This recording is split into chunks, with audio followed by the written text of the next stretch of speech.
떠오르는 단어가 무엇입니까? 가을. 가을 하면 가을. 단풍이요. 네, 100점. 네. 요즘 제가 지방 출장이 많은데 지방 출장 다닐 때마다 나무들이 얼마나 아름다운지 막 감탄을 하면서 다니고 있어요. 붉은색, 노란색 단풍을 보면서 이 세상을 너무나 아름답게 만드신 하나님의 미적 감각, 여러분 한번 생각해 보셨나요? 하나님의 미적 감각, 어떻게 이렇게 아름답게 하실 수가 있지?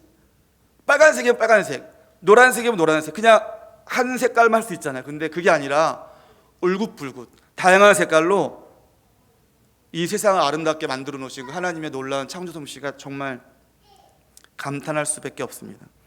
저는 이 나무를 바라보면서 이 나무에 두 가지 종류의 생명이 있다고 저는 생각을 해요. 이 나무에게 있어 두 가지. 하나는 나뭇가지와 잎처럼 눈에 보이는 생명이에요.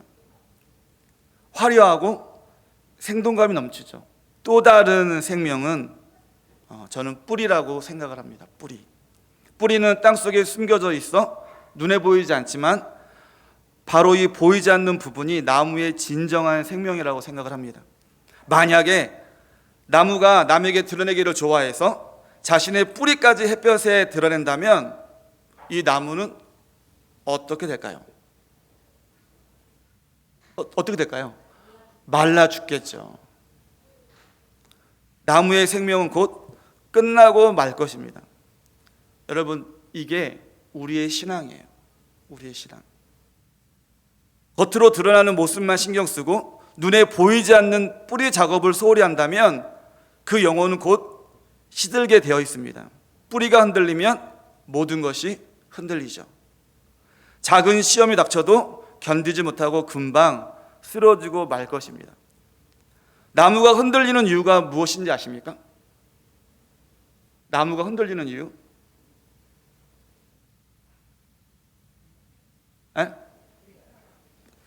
정답. 바람이 불기 때문이 아니라 뿌리가 약하기 때문이에요. 눈에 보이는 열매는 가지에 달려있지만 그 열매를 결정하는 것은 무엇일까요? 뿌리. 건물은 기초가 약하면 어떻게 되죠? 무너지죠.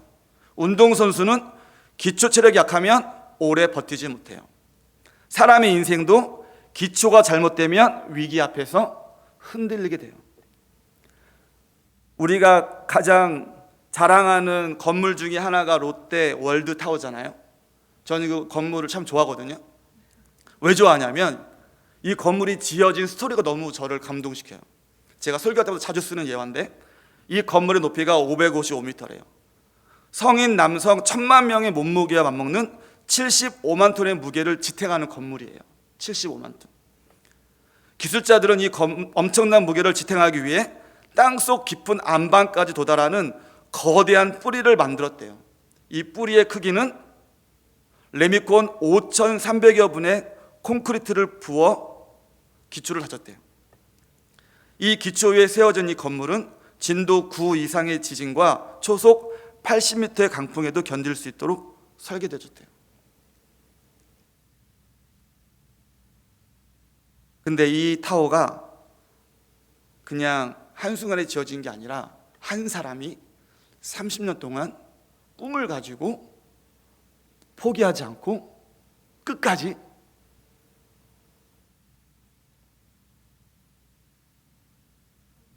인내하면서 건물을 지은 거예요. 그게 우리가 보고 있는 롯데 월드 타워라는 거죠. 뿌리가 아주 튼튼한 지하에 세워진 신앙의 성숙도 여러분 한순간에 우리의 신앙에 성숙할까요? 뿌리가 한순간에 깊이 내릴까요?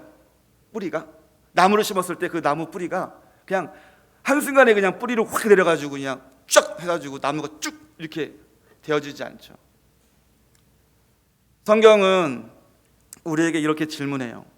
당신의 신앙의 뿌리는 어디에 내리고 있습니까? 자신의 가슴에 한번 손을 얹고 자신의 이름을 넣어서 한번 질문해 볼까요? 경철아, 너는 신앙의 뿌리를 어디에 내리고 있니? 한번 물어보세요. 자기한테 가슴에 손을 얹고 한번 물어보세요. 본인한테 자기 이름을 넣어서 너의 신앙의 뿌리를 어디에 내리고 있니? 한번 물어보세요. 뭐라고 지금 내 안에서 나에게 이야기하는지, 내 신앙의 뿌리는 어디인지. 저는 이 신앙의 뿌리를 이렇게 생각을 하면서 묵상을 하면서 세 가지 말씀이 떠올랐어요. 세 가지 말씀. 첫 번째는 오늘 읽었던 시편 1편 1절로 3절 말씀이에요. 3절에 이런 말씀이 있잖아요. 그는 시냇가에 심은 나무가 철을 따라 열매를 맺으며 그 잎사귀가 마르지 아니함 같으니 그가 하는 모든 일이 다 형통하리로다. 시냇가에 심은 나무가 뭘 한다고요? 열매를 맺죠. 그리고 잎사귀가 마르지 않는데요.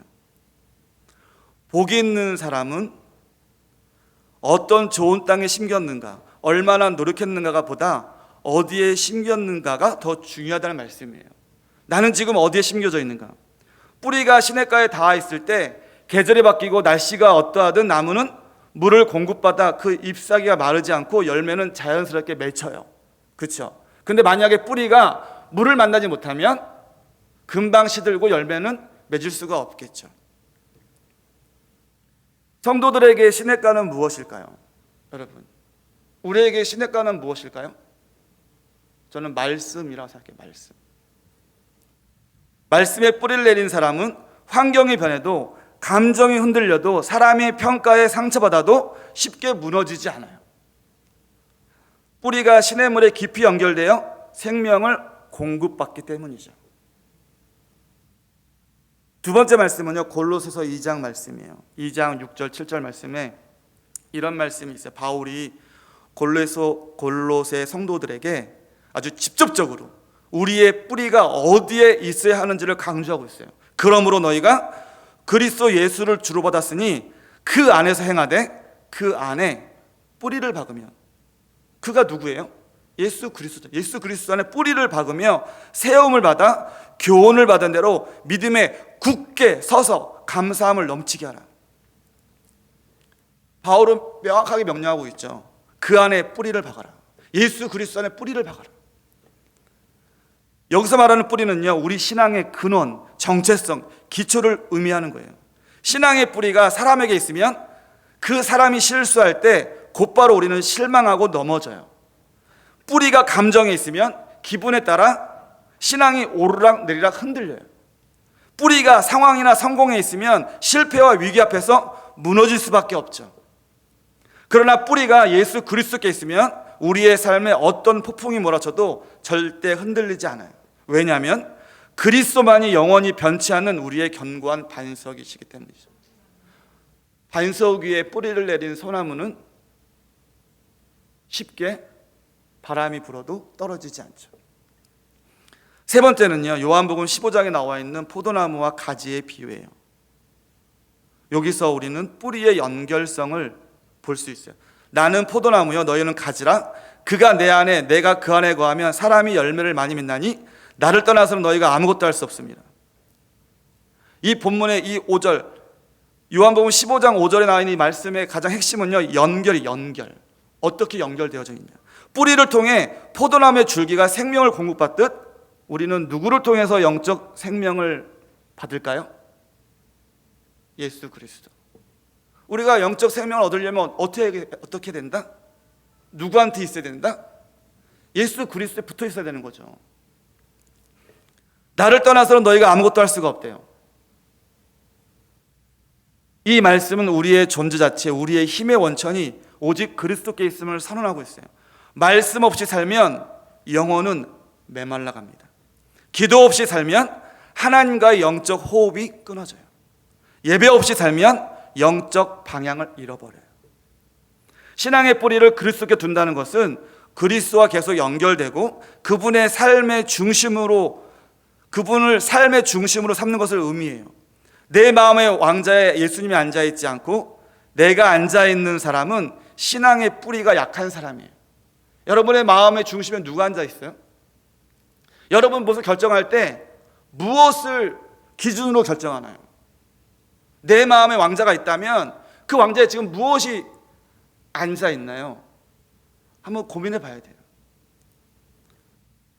이런 신앙의 뿌리가 약한 사람들이 나타나는 증상이 한번 생각해 보세요. 제가 6가지를 알려드릴 텐데 한번 마음속으로 한번 1에서 5점 한번 자신의 점수를 한번 체크해 보세요.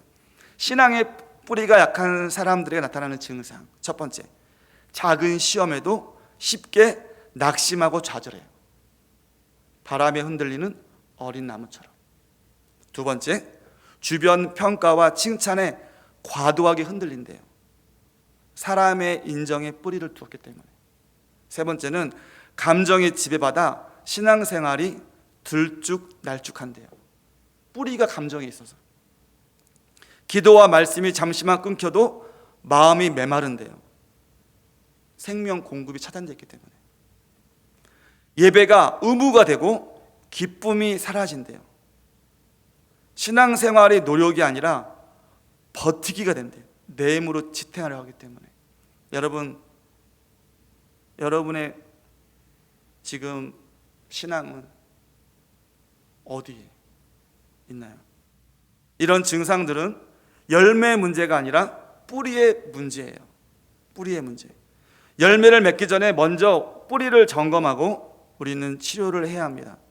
그러면 우리는 어디에 또 어떻게 신앙의 뿌리를 깊이 내려야 할까요? 성경은 우리에게 명확한 길을 제시하고 있어요. 첫 번째, 어디에 신앙의 뿌리를 내려야 할까? 말씀의 뿌리를 내려야 되겠죠. 시편 1편 복 있는 사람이 여호와의 율법을 즐거워하여 그의 율법을 주야로 묵상하는 자라고 설명하며 이러한 삶을 시냇가에 심은 나무에 비유하고 있습니다. 여기서 시냇가는 아까 말씀드렸듯이 영적인 생명수이자 양분이 되는 하나님의 말씀을 상징해요. 말씀의 뿌리를 깊이 내린 나무처럼 변하는 환경에 흔들리지 않고 항상 풍성한 열매를 맺어야 합니다. 말씀은 뿌리의 양분입니다. 말씀 없는 신앙은 뿌리 없는 나무와 같아요. 말씀 없는 결정은 뿌리 없는 선택과 같습니다. 매일 10분이라도 아니 단 5분이라도 말씀 앞에 서는 것이 우리 인생 전체를 붙들어줘요. 말씀을 읽고 듣고 묵상하며 그 말씀을 내 생각과 내 삶의 기초가 되게 해야 돼요. 이런 사람이 복 있는 사람이에요. 여러분 지금 말씀을 가까이 하고 계시죠? 성경 일독 우리가 지금 하고 있잖아요. 저도 열심히 하고 있거든요. 하고 있잖아요, 저희 다. 네, 그렇죠. 아멘, 할렐루야. 제발 아멘 해주세요.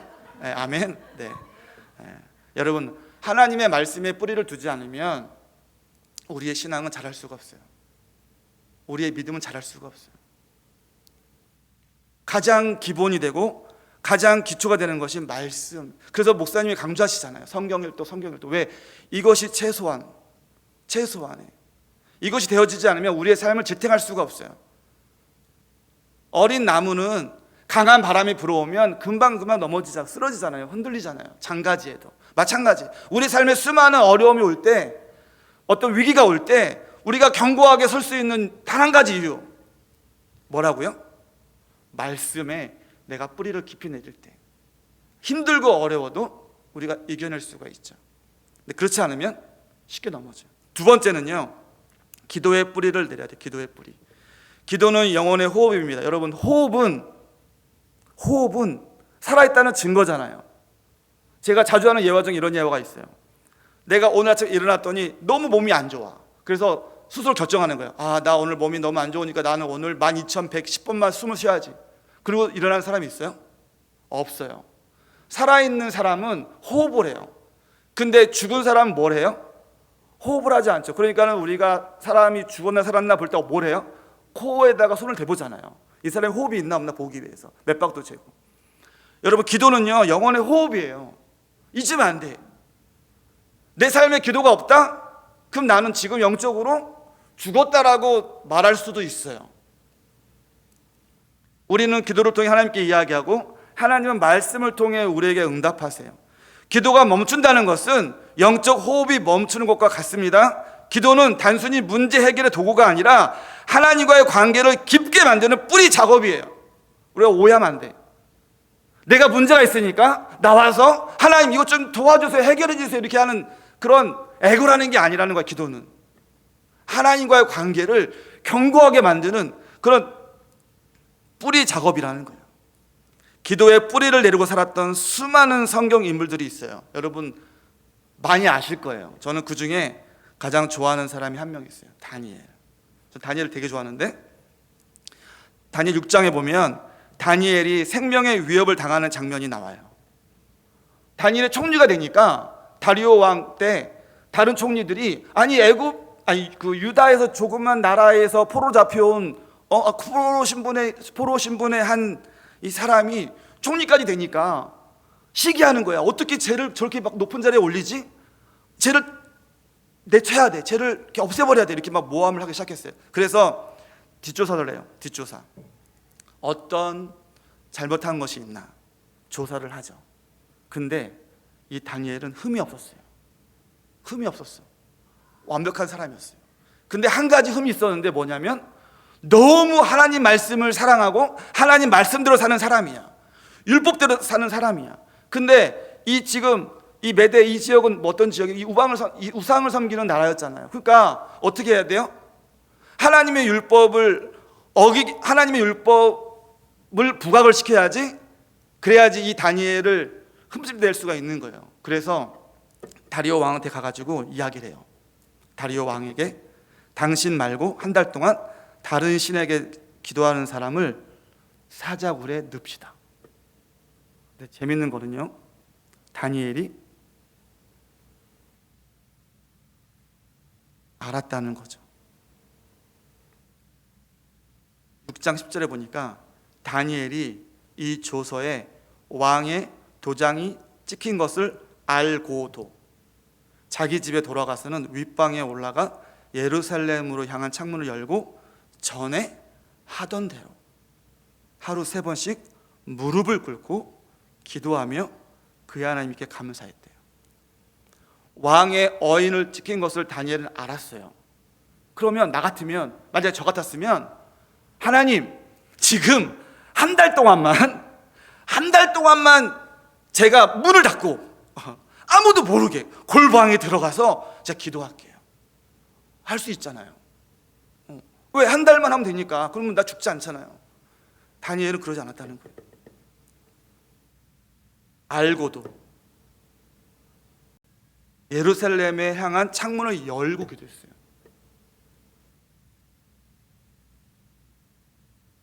어떤 일이 벌어졌을까요? 그 이후에 다니엘은, 그러면 생각해 보세요. 목숨을 걸고 다니엘이 기도했잖아요.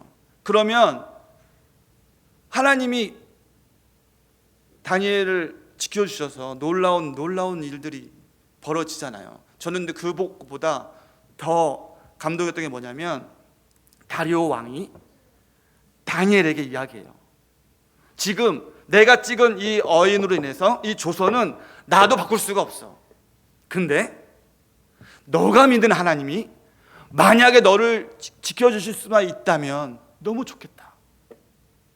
그리고 사자굴에 넣는 것을 허락하죠. 사자굴에 들어가요. 던져서 정말 들어갔어요. 그리고 나서 다리오 왕이 어떻게 하냐면 음식을 다 패하고 오락을 패하고 밤새 다니엘 때문에 막 안절부절해. 그리고 새벽같이 사자굴로 달려가요. 여러분 상상해 보세요. 다리오 왕은요, 하나님을 모르는 사람이에요. 하나님과 전혀 관계없는 사람이야. 하나님을 믿지도 않아. 근데 그 다리오 왕이 달려가서 사자굴에 앞에 가가지고 다니엘아 너가 믿는 하나님이 너를 구하셨냐? 이렇게 물어봐요. 다니엘이 뭐라 그래요? 왕이시여 걱정하지 마소서. 내가 섬기는 그 하나님이 사자들의 입을 봉해서 저를 구원하셨어요. 여러분, 우리가 하나님 앞에 기도의 뿌리를 내릴 때 우리가 상상할 수 없는, 인간의 상식으로 도저히 이해할 수 없는 그런 일들이 벌어져요. 그런 일들을 우리가 경험해야 돼. 우리가 그리스도인이라면 그런 삶을 살아야 돼요. 다니엘이 위대하니까, 특별하니까 다니엘이라는 사람이 너무 너무 완벽한 사람이니까 그런 게 아니라는 거예요. 다니엘도 사람이었어요. 우리도 사람, 똑같은 사람이에요. 여러분, 우리가 기도할 때는 왜 그런 일이 벌어지지 않나요? 왜 그럴까? 고민해 봐야죠. 따져봐야죠. 하나님, 왜 다니엘이 기도하면 그런 일들이 벌어지는데 왜 제가 기도하면 이렇게 되지 않나요? 한번 따져봐야죠. 내가 지금 어떤 삶을 살고 있는지 잘 돌아봐야죠. 나는 그러면 정말 다니엘처럼 내가 기도하는 삶에 내 뿌리를 두고 있는가? 내가 목숨을 걸고 하나님을 섬기는 것에 내가 두려워하지 않고 살고 있는가? 한번 돌아봐야죠. 나는 지금 어디에 뿌리를 내리고 있는가? 정말 내가 기도하는 것에 내 삶에 뿌리를 내리고 있는가? 한번 돌아봐야죠. 기도할 때 근심의 뿌리가 뽑히고, 기도할 때 감사의 뿌리가 심겨지고, 기도할 때 영적 민감함이 회복이 되어져요. 여러분, 우리가 기도하는 삶을 살았으면 좋겠어요. 목사님이 강조하잖아요. 기도합시다. 기도만이 살 길입니다. 기도만이 살 길입니다. 기도는 꼭 교회 와서 해야 되나요? 여러분, 기도는 꼭 1시간 기도해야 되나요? 기도는 영혼의 호흡이에요. 여러분이 영적으로 살아있다면 여러분의 삶은 기도하는 삶이 되어져야 돼요. 어디서 무엇을 하든, 밥을 먹을 때든 길을 걸어갈 때든 운전할 때든 상관없이 24시간 내내 나의 삶이 기도하는 삶이 되어져야 돼요. 여러분, 호흡을 할 때 의식하며 호흡하는 사람이 있어요? 없어요. 그냥 내가 살아있으니까 호흡을 하게 되는 거예요. 나도 모르게 그냥 호흡이 돼. 여러분, 그게 기도하는 삶이라는 거예요. 내가 기도해야지가 아니라 나도 모르게 그냥 내 삶에 기도가 터져 나오는 거야. 그냥 길을 가다가 어떤 사람을 보면, 뉴스를 들으면 나도 모르게 기도가 되어지고 기도가 터져 나오고, 그런 삶을 살았으면 좋겠어요. 세 번째는요, 영혼의 재정비를 위해서 우리 예배의 뿌리를 내려줘야 돼요. 예배는 뿌리를 가장 깊게 내리게 하는 자리입니다. 이 자리는 하나님을 바라보고 말씀을 듣고 마음을 새롭게 하며 우리의 정체성을 재확인하는 영혼의 재정비 시간이기 때문이에요. 그래서 예배가 너무 중요한 거예요. 예배를 사모해야 돼. 예배를 기뻐해야 돼요. 예배를 기다려야 돼. 왜? 내 영혼을 재정비하는 시간이니까. 하나님을 만나는 시간이니까. 하나님의 살아있는 말씀이 내 삶을 찔러 쪼개는 시간이니까. 예배가 흔들리면 모든 것이 흔들리고, 예배가 회복되면 모든 것이 회복이 되어집니다. 우리가 예배의 자리를 사수했으면 좋겠어요. 네 번째는요, 정체성을 하나님께 두어야 합니다. 우리의 정체성, 나는 누구인가? 사람의 인정을 받고 나의 성취, 내 능력에 내가 집중하고 있나? 나는 누구인가? 성경은 분명하게 말하고 있어요. 너는 하나님의 자녀다. 하나님의 자녀다. 여러분, 우리가 하나님의 자녀라면 나는 어떤 삶을 살아야 할까요? 우리는 어떤 삶을 살아야 할까요? 우리의 정체성의 뿌리가 하나님께 있을 때 우리는 세상의 잣대에서 자유로워져요. 세상이 나를 바라봤을 때 너는 볼품없는 사람이야, 너는 무능력한 사람이야, 너가 뭘 한다고 그래 라고 말할지 모르지만, 하나님의 잣대로 바라보면 나는 위대한 사람인 거예요. 왜? 이 세상을 창조하신 그 하나님이 나 때문에 인간의 몸을 입고 있다 내려오시잖아요. 어떻게 비교할 수가 있어? 나의 존재, 나의 가치를 비교할 수가 없어요. 사람의 눈으로 나를 바라보니까 내가 가치 없고 볼품없는 사람처럼 보이지만 그럴 필요가 없다는 거예요.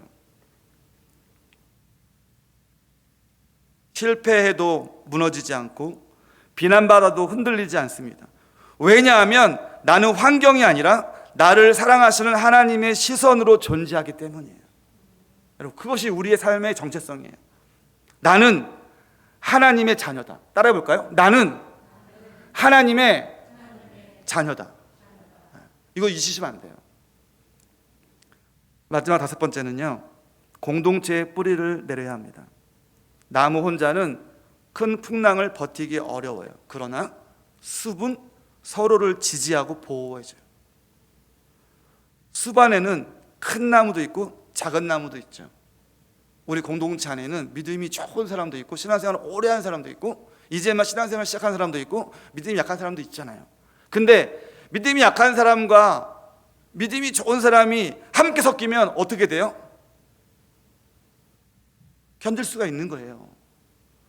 우리가 모닥불을 피울 때, 캠프파이어 할 때, 모닥불을 피울 때 나무 하나를 불에 태우면 금방 꺼져요.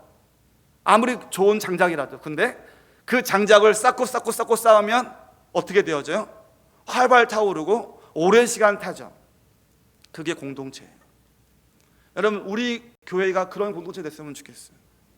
힘들고 어려운 사람이 우리 공동체에 오면 다른 사람과 함께 있는 것으로 인해서 그 상처가 회복이 되어지고 치유가 되어지고 신앙이 성장하고 이런 공동체가 되어져야 되겠죠.